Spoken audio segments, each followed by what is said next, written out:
Hello, today we're going to be exploring a new kind of slot punch. So I've had this idea, this is the sort of thing that I lie awake and think about as I'm trying to go to sleep. So I was thinking about, funnily enough, ancient Rome and the Roman Pilum, which is sort of their version of a spear, and how that sort of the theory behind the Pilum, how we could then put that into a slot punch.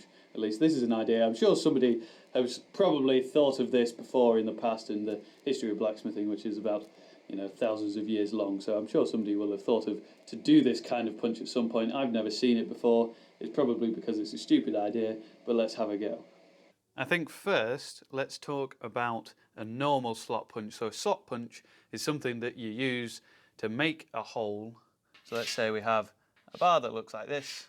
Slot punch is something that we can use to make a hole that looks like that, with preferably radius edges in the corners so we don't have stress concentrations.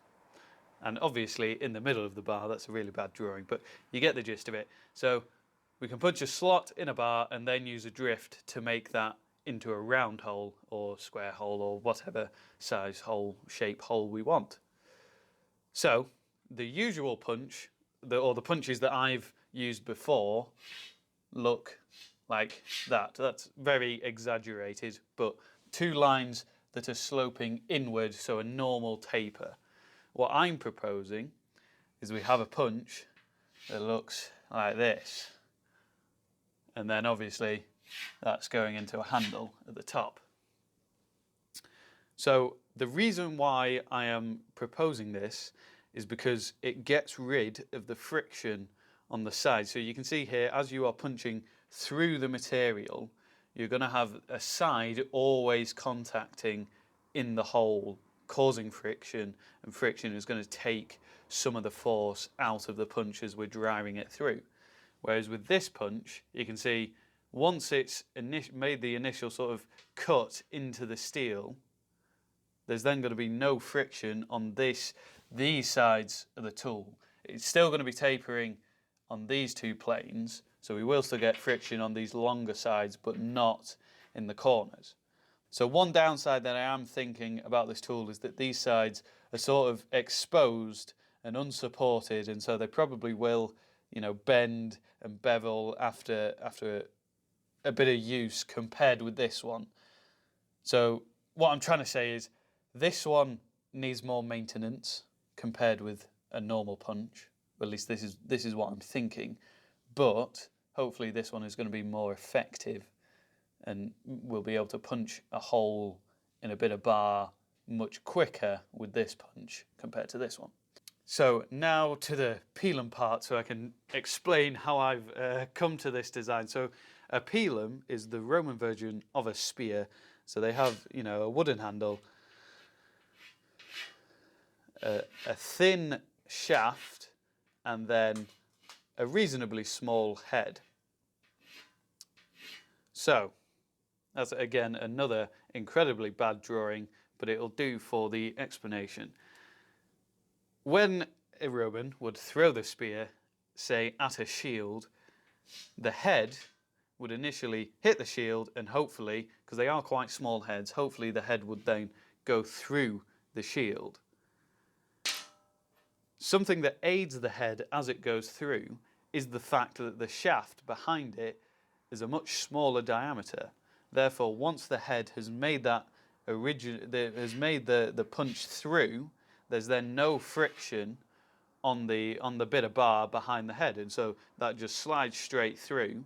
And then it's really annoying for the person who has the shield, as they can't really get the Pilum out of their shield, so they often just ditched it, which was one of the reasons why the Romans were very clever and good at warfare. Another one to do with the Pilum, in fact, is that after they've thrown it, if they miss their target, or even if they hit a shield, this bit of bar would often bend, and so the enemy, couldn't throw back their spears and hurt Roman soldiers. So how is this related to our punch? The idea that I had was that if our head, or our end of the punch, was wider than the bit behind it, which is our shape there, then we won't get friction and hopefully we'll be able to penetrate through a little bit of steel with less effort, so it will be more effective than a punch that looks like that. I hope that you can sort of understand where I'm coming from. I've no idea how this is actually going to hold up in a practical use, but of course we can, at the end of the video, we can actually have a go at punching a hole with it and see sort of how good it is, or how well it punches through a hole compared to your bog standard slot punch. So I've got this length of, it's actually an old crowbar. The crowbar was a lot longer and I've used it gradually to make tools. So we've only got this little section left. So it is a crowbar, so it is a pretty high carbon steel. I would say it's more medium carbon steel, but we don't want this to be too hard anyway. We want it to at least get hard enough so that the end doesn't deform, but not so hard that the sort of hammer end, the bit that we're striking with the hammer, that doesn't want to dint the hammer. So the tool should be the sort of softest thing out of your hammer and anvil, and the anvil should be the hardest, if that makes sense. So if you miss hit with a hammer, you don't dint the anvil, you dint your hammer. And if you're hitting a tool with a hammer, you don't dint the hammer, you dint the tool. And it's all about, you know, the anvil is going to be the most expensive thing to replace compared with your hammer, and then compared with a simple tool that you can just make again. So it is crowbar, it won't get very hard, but it'll do the job and get hard enough for what we need it for. It is a very big bar at the moment, you know, it's sort of about 25mm round. So we're going to break it down with some sledges to around 15mm round, and then forge the tool out of that stock.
So I decided to leave this bar at an octagon instead of going to round, because basically I was just liking the look of the octagon. I think it looks really clean with those sides. Anyway, I've cut it off the bar, obviously, and I've left this end, so this is going to be the hammer end.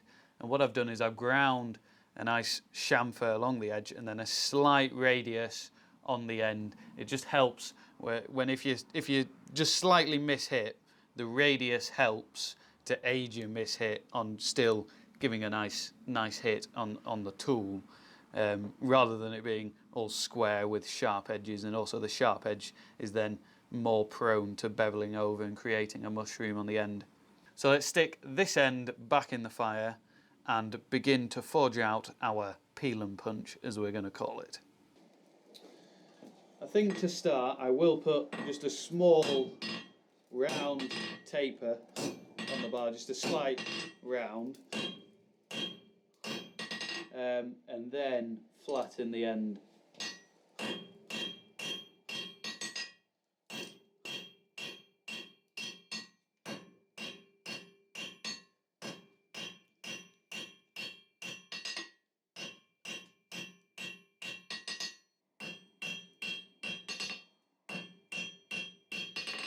So if we knock off these corners, so we get a 16-sided shape, just draw it about halfway back, I think.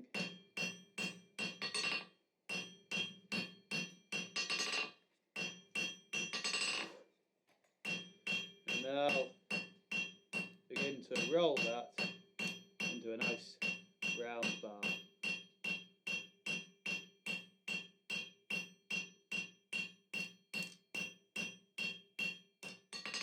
So we've got a round taper on the end. The next thing to do is to forge this flat and hopefully smoosh it out so it's wider than the section of bar behind it, so we can sort of minimise the friction there on the sides. So I'll make sure I'm in line with one of the sides of the octagon.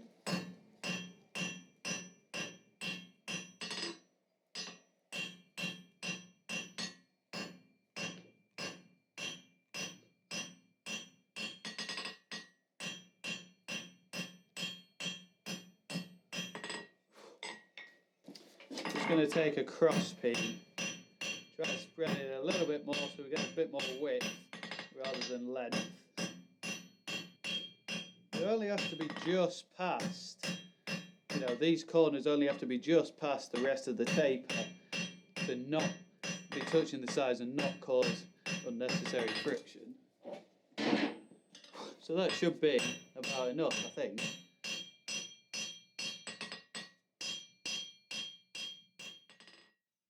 We've got all the forging processes completed on the tool. We've got a little bit of grinding to do on the end just to neaten it up, but that's sort of basically all the shaping on the tool done. What we need to do now is sort of relax the internal structures, stress relief it.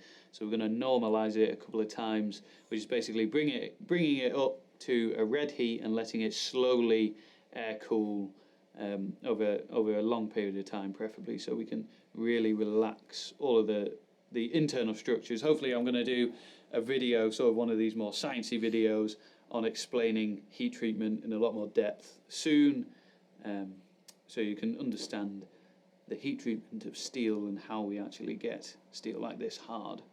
So we're giving the tool a couple of normalising cycles, but it's still very rough at the end, and so we want this to be as clean and as smooth as possible, so we get less friction, and also we just need to clean up the actual profile of the end of the tool. And to do that, I'm just going to use an angle grinder, get it done nice and quickly.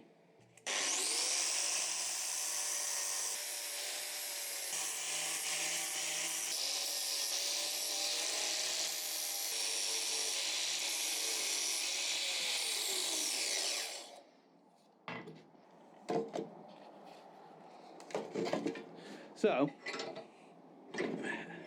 we can just talk about the end of the tool. So you can see there it's probably about 3 mil in width, maybe 2.5. Actually no, let's say 3.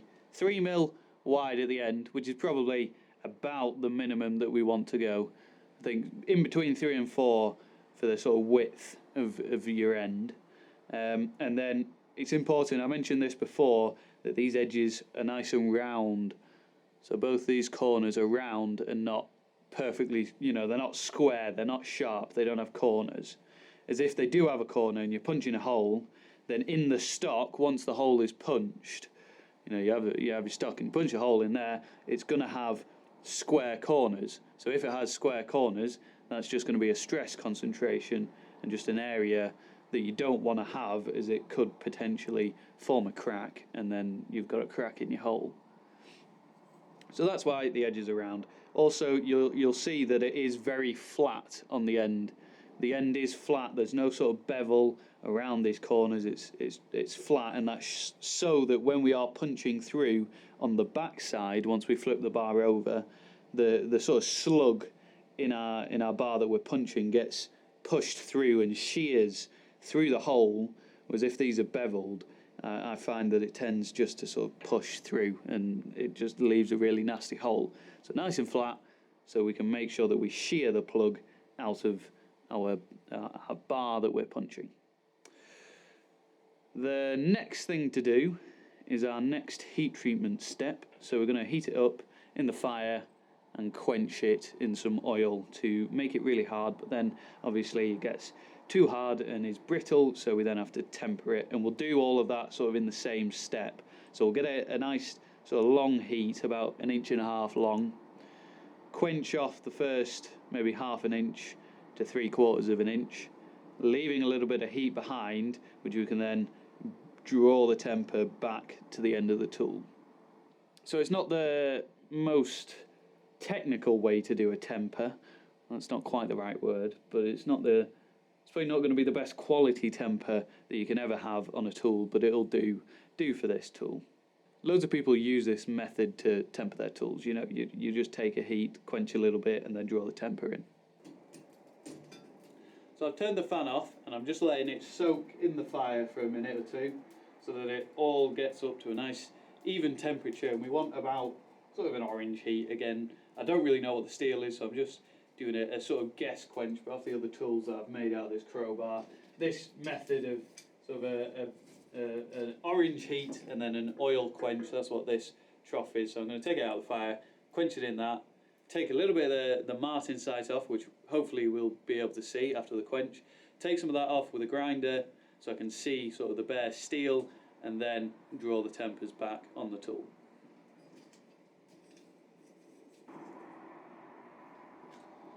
I'll go for the quench.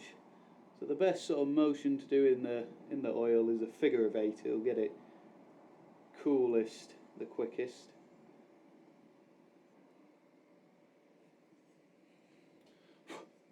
I just took a grinder to it to take the excess scale off, and you can see the temper colours running now. We're sort of at a blue there, and now we're getting into it. We want a nice dark straw on the tip of the tool. So I'll go quench it in some water now. The quenching in the water just holds the temper, so it stops the heat running back through the bar. So you can see we're at sort of a straw about there at the moment. So this is our second temper cycle. We've still got plenty of heat in the bar, and I'll probably do a third one as well, just letting those colours come down to the end until we've got a nice straw there. And the straw again is just the temper that I want for this tool, and in a way it is specific to the steel. I found that this steel heating up to a sort of bright orange, an orange colour in oil, and then a straw temper, that's what works for this steel. So we nearly get a straw now. I'll quench it to hold the temper, and then I'll do it all one more time after that. I've given the whole thing a nice wire brush, so it looks all shiny. It's a nice tool now. So I've got a piece of 25 by 5 heating up in the fire. I'll bring it out and see how this slot punch is actually going to work. Hopefully it is going to work, otherwise this whole video has been for nothing. But let's try and prove this point that I'm trying to prove, and see if it is actually going to be more efficient, easier, or whether I think it's just going to be exactly the same. I don't know. Let's get to punching. So I'll just take a hit to see where we are, to try and get my punch nice and central, or rather to try and get the hole nice and central. We're a bit twisted there. I'm taking my time. I'm trying to do a good job of it. Right, I'll take a new heat.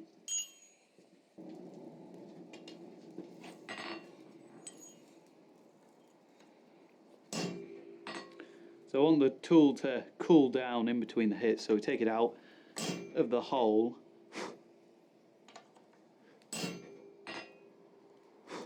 So that's 3 hits, and I'm near, I'm sort of pretty much all the way through there. So maybe it does make a difference. I don't know really. So this is sort of the perfect heat to turn it over and then bang that slug out. But I'd have to change the camera. So I'll just mark it on this side like that, so I know where to come. I'll take again another sort of dull red heat, or red heat, and we'll punch the slug out over the hardy hole. I've come over to this smaller anvil as I've got a little bit more support on the hole, as this hardy hole is a little bit smaller than the big anvil.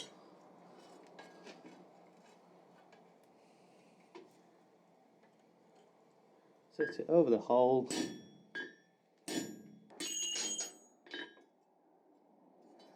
There's our slug. Obviously I need to just clean the hole up. So I'll just straighten our hole back So I've got a flat piece of steel.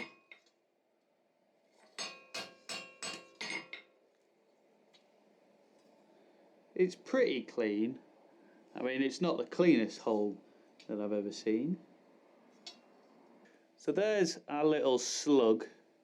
There's the bit of material that we punch through and remove out of the hole. And you can see it there, it is pretty clean. Whether or not the tool creates a cleaner hole than a normal slot punch, I don't know.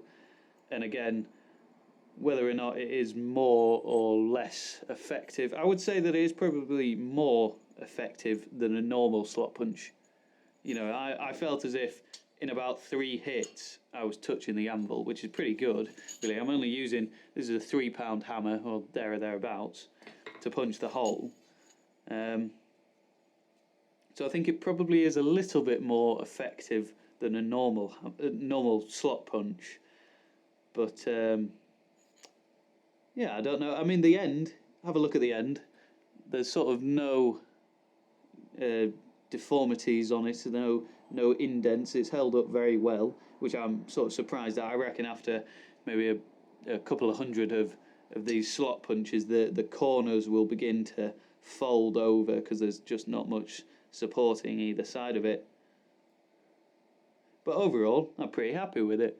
You know, just an idea that popped into my head when I was trying to get to sleep, and then into an actual tool that we've used to punch a hole. That's pretty cool. So I really enjoyed making this video, and it's sort of that, you know, the tools to make tools. You think of a new thing, would that be better than the solution that we have at the moment, and then going to make it, trying it out, seeing if it actually is. I mean, to be honest, I don't know whether it is more effective than a normal punch. We'll sort of have to see as I use it over the next couple of months. So let me know if you use this punch or this sort of style of punches. I've never seen anybody else use it, but I'd be interested to know if other people do use it, and sort of your thoughts, if you do, on it compared to what I would call a normal slot punch. So thank you for watching the video. If you've got any info on it, let me know. Other than that, I'll see you on the next one.